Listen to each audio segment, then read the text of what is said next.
महाभारत भगवत ज्ञान पर्व अध्याय 73। श्री कृष्ण का युधिष्ठिर को युद्ध के लिए प्रोत्साहन देना।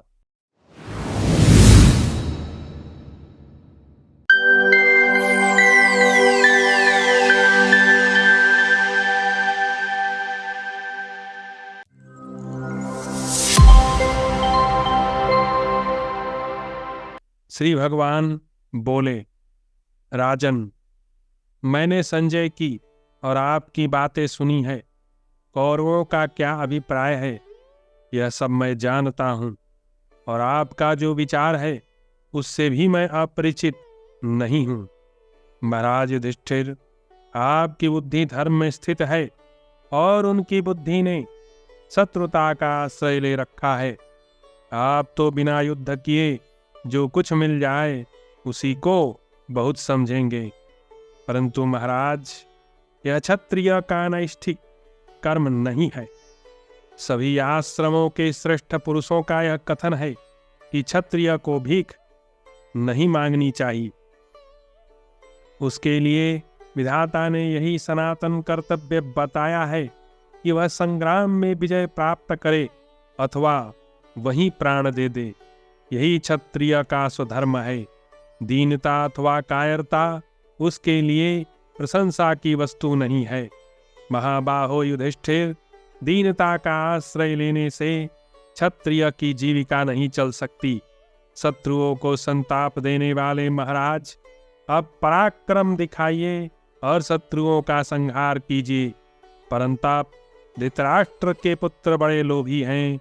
इधर उन्होंने बहुत से मित्र राजाओं का संग्रह कर लिया है और उनके साथ दीर्घकाल तक रहकर अपने प्रति उनका स्नेह भी बढ़ा लिया है। शिक्षा और अभ्यास आदि के द्वारा भी उन्होंने विशेष शक्ति का संचय कर लिया है। अतः प्रजानाथ, ऐसा कोई उपाय नहीं जिससे वे आपको आधा राज्य देकर आपके प्रति समता संधि स्थापित करें। भीष्म, द्रोण, कृपाचार्य आदि उनके पक्ष में हैं, इसलिए वे अपने को आपसे अधिक बलवान समझते हैं। अतः शत्रुदमन राजन, जब तक आप इनके साथ नरमी का बर्ताव करेंगे तब तक ये आपके राज्य का अपहरण करने की चेष्टा करेंगे। शत्रुदमन नरेश, महाराज युधिष्ठिर, आप यह न समझें कि धृतराष्ट्र के पुत्र आप पर कृपा करके या अपने को दीन दुर्बल मानकर अथवा धर्म एवं अर्थ की ओर दृष्टि रखकर आपका मनोरथ पूर्ण कर देंगे। पांडुनंदन, कौरवों के संधि न करने का सबसे बड़ा कारण या प्रमाण तो यही है कि उन्होंने आपको कौपीन धारण कराकर तथा उतने दीर्घकाल तक के लिए वनवास का दुष्कर कष्ट देकर भी कभी इसके लिए पश्चाताप नहीं किया। राजन, आप दानशील, कोमल स्वभाव, मन और इंद्रियों को वश में रखने वाले, स्वभावतः धर्मपरायण सबके हैं, तो भी क्रूर दुर्योधन ने उस समय पितामह भीष्म, द्रोणाचार्य, बुद्धिमान विदुर, साधु ब्राह्मण, राजा धृतराष्ट्र, नगर निवासी जन समुदाय तथा कुरुकुल के सभी श्रेष्ठ पुरुषों के देखते देखते आपको जुए में छल से ठग लिया और अपने उस कुकृत्य के लिए वह अब तक लज्जा का अनुभव नहीं करता है। राजन, ऐसे कुटिल स्वभाव, खोटे आचरण वाले दुर्योधन के प्रति आप प्रेम न दिखावें। भारत धृतराष्ट्र के वे पुत्र तो सभी लोगों के वध्य हैं, फिर आप उनका वध करें, इसके लिए तो कहना ही क्या आप वह दिन भूल गए जब दुर्योधन ने भाइयों सहित आपको अपने अनुचित वचनों द्वारा मार्मिक पीड़ा पहुंचाई थी।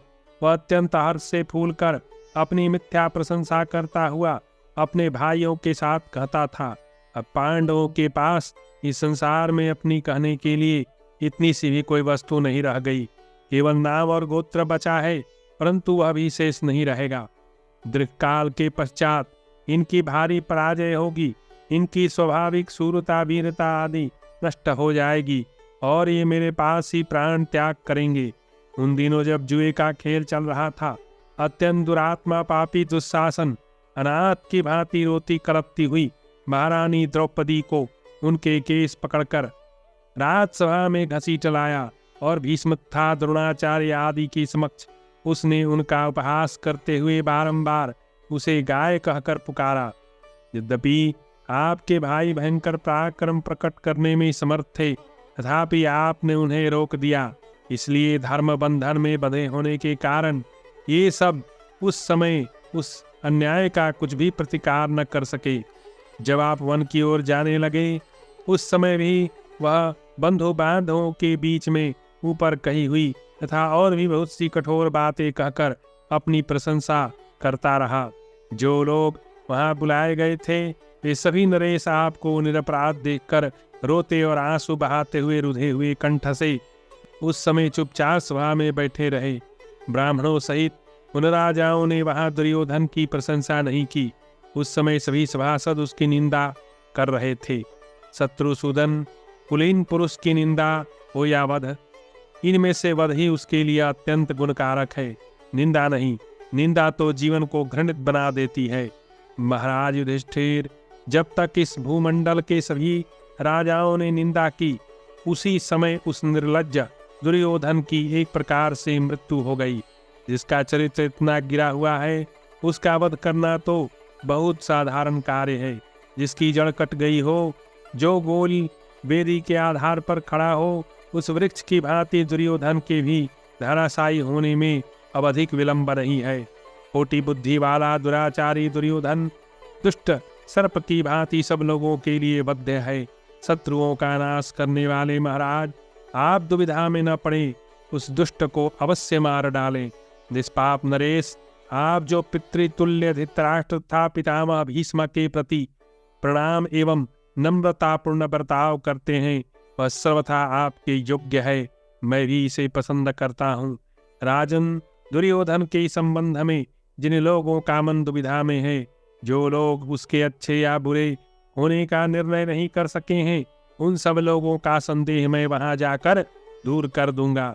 मैं राजसभा में जुटे हुए भूपालों की मंडली में आपके सर्वसाधारण गुणों का वर्णन और दुर्योधन के दोषों तथा अपराधों का उद्घाटन करूंगा। मेरे मुख से धर्म और अर्थ से युक्त हितकर वचन सुनकर नाना जनपदों के स्वामी समस्त भूपाल आपके विषय में यह निश्चित रूप से समझ लेंगे कि युधिष्ठिर धर्मात्मा तथा सत्यवादी है, और दुर्योधन के संबंध में भी उन्हें यह निश्चय हो जाएगा कि उसने लोभ से प्रेरित होकर ही सारा अनुचित बर्ताव किया है। मैं वहां आए हुए चारों वर्णों के आबाल वृद्ध जन समुदाय को अपनाकर उनके सामने तथा पूर्ववासियों और देशवासियों के समक्ष भी इस दुर्योधन की निंदा करूंगा। वहां शांति के लिए याचना करने पर आप अधर्म के भी भागी न होंगे। सब राजा कौरवों की तथा धृतराष्ट्र की निंदा करेंगे। महाराज युधिष्ठिर, सब लोग दुर्योधन को अन्यायी समझकर त्याग देंगे और वह निंदनीय होने के कारण नष्टप्राय हो जाएगा। उस दशा में आपका दूसरा कौन सा कार्य विशेष रह जाता है जिसे संपन्न किया जाए? वहां पहुंचकर आपके स्वार्थ की सिद्धि में तनिक भी त्रुटि न आने देते हुए मैं समस्त कौरवों से संधि स्थापना के लिए प्रयत्न करूंगा और उनकी चेष्टाओं पर दृष्टि रखूंगा। भारत, मैं जाकर कौरवों की युद्ध विषयक तैयारी की बातें जान सुनकर आपकी विजय के लिए पुनः यहाँ लौट आऊंगा। मुझे तो शत्रुओं के साथ सर्वथा युद्ध होने की ही संभावना हो रही है, क्योंकि मेरे सामने ऐसे ही लक्षण प्रकट हो रहे हैं। मृग, पशु और पक्षी भयंकर शब्द कर रहे हैं। प्रदोष काल में प्रमुख हाथियों और घोड़ों के समुदाय में बड़ी भयानक आकृतियां प्रकट होती हैं। इसी प्रकार अग्निदेव भी नाना प्रकार भयजनक वर्णों को धारण करते हैं। यदि मनुष्य लोक का संहार करने वाली अत्यंत भयंकर मृत्यु इनको नहीं प्राप्त हुई होती तो ऐसी बातें देखने में नहीं आती। अतः नरेंद्र, आपके समस्त योद्धा युद्ध के लिए दृढ़ निश्चय करके भांत भांति के शस्त्र, यंत्र, कवच, रथ, हाथी और घोड़ों को सुसज्जित कर लें तथा उन हाथियों, घोड़ों एवं रथों पर सवार हो करने के निमित्त तथा सदा तैयार रहें। इसके सिवा आपको युद्ध उपयोगी जिन समस्त वस्तुओं का संग्रह करना है, उन सब का भी आप संग्रह कर लीजिए। पांडु प्रवर नरेश, यह निश्चित मानिए, आपके पास पहले से जो समृद्धशाली राज्य वैभव था और जिसे आपने जुए में खो दिया था, वह सारा राज्य अब दुर्योधन अपने जीते जी आपको कभी नहीं दे सकता। भीमसेन का शांति विषयक प्रस्ताव। अध्याय 74। भीमसेन बोले, मधुसूदन, आप कौरवों के बीच में वैसी ही बातें कहें जिससे हम लोगों में शांति स्थापित हो सके। युद्ध की बात सुनकर उन्हें भयभीत न कीजिएगा। दुर्योधन असहनशील, क्रोध में भरा रहने वाला, श्रेय का विरोधी और मन में बड़े बड़े हौसले रखने वाला है, अतः उसके प्रति कठोर बात न कहिएगा। उसे सामनीति के द्वारा ही समझाने का प्रयत्न कीजिएगा। दुर्योधन स्वभाव से ही पापात्मा है। उसके हृदय में डाकुओं के समान क्रूरता भरी रहती है। वह ऐश्वर्य के मत से उन्मत्त है और पांडवों के साथ सदा बैर बांधे रखता है। वह अदूरदर्शी, निष्ठुर वचन बोलने वाला, परनिंदक, क्रूर, पराक्रमी, दीर्घकाल तक क्रोध को मन में संचित रखने वाला, शिक्षा देने या सन्मार्ग पर ले जाने की योग्यता से रहित पापात्मा तथा सठता से प्रेम रखने वाला है। श्री कृष्ण, वह मर जाएगा किंतु झुक न सकेगा, अपनी टेक नहीं छोड़ेगा। मैं समझता हूँ ऐसे दुराग्रही मनुष्य के साथ संधि स्थापित करना दुष्कर कार्य है। दुर्योधन हितैषी सुहृदों के भी विपरीत आचरण करने वाला है। उसने धर्म को तो त्याग ही दिया है, झूठ को भी प्रिय मानकर अपना लिया है। वह मित्रों की भी बातों का खंडन करता है और उनके हृदय को चोट पहुंचाता है। मधुसूदन, उसने क्रोध के वशीभूत होकर दुष्ट स्वभाव का आश्रय ले रखा है। वह तिनकों में छिपे सर्प की भांति स्वभावतः दूसरों की हिंसा करता रहता है। हे गिरधारी, दुर्योधन की सेना जैसी है, उसका शील और स्वभाव जैसा है, उसका बल और पराक्रम जिस प्रकार का है, वह सब कुछ आपको सब प्रकार से ज्ञात है। हे गोविंद, पूर्व काल में पुत्र था बंधु बांधवों सहित कौरव और हम लोग इंद्र आदि देवताओं की भांति परस्पर मिलकर बड़ी प्रसन्नता और आनंद के साथ रहते थे। हे मुरली मनोहर, परंतु जैसे शिशिर के अंत में वन दावानल से जलने लगते हैं, उसी प्रकार संपूर्ण भरतवंशी उस समय दुर्योधन की क्रोधाग्नि से जलने वाले हैं। हे मधुसूदन, आगे बताए जाने वाले 18 विख्यात नरेश हैं, जिन्होंने बंधु बांधवों सहित कुटुंबी जनों था हितैषी सुहृदों का संहार कर डाला था। जैसे धर्म के विप्लव का समय उपस्थित होने पर तेज से प्रज्वलित होने वाले समृद्धशाली असुरों में भयंकर कलह उत्पन्न हुआ था, उसी प्रकार हैहय वंश में मुर्दावत, नीपकुल में जनमेजय, तालजंघों के वंश में बहुल, कृमिकुल में उदंड वसु, सुवीरों के वंश में अजबिंदु, सुराष्ट्र कुल में ऋषदिक, बलि अंश वंश में अर्कज, चीन के कुल में द्योतमूलक, चीनों के कुल में द्योतमूलक, विदेह वंश में हयग्रीव, महूजा नामक क्षत्रियों के कुल में वरयु, सुंदर वंशी क्षत्रियों में बाहु, दीप्ताक्ष कुल में पुरुरवा, चेदी और मत्स्य देश में सहज, प्रवीर वंश में वृषध्वज, चंद्र वत्स कुल में धारण, मुकुट वंश में विगाहन तथा नंदीवेग कुल में सम, ये सभी कुलांगार एवं राधम क्षत्रिय युगांत काल आने पर ऊपर बताए अनुसार भिन्न भिन्न कुलों में प्रकट हुए थे। पूर्वोक्त 18 राजाओं की भांति यह कुलांगार नीच एवं पाप पुरुष दुर्योधन भी इस द्वापर युग के अंत में काल से प्रेरित हो हमारे कुरुकुल के विनाश का कारण होकर उत्पन्न हुआ है। अतः भयंकर पराक्रमी श्री कृष्ण, आप उससे जो कुछ भी कहें कोमल एवं मधुर वाणी में धीरे धीरे कहें। आपका कथन धर्म एवं अर्थ से युक्त तथा हितकर हो, उसमें तनिक भी उग्रता न आने पावे। साथ ही इसका भी ध्यान रखें कि आपकी अधिकांश बातें उसकी रुचि के अनुकूल हो।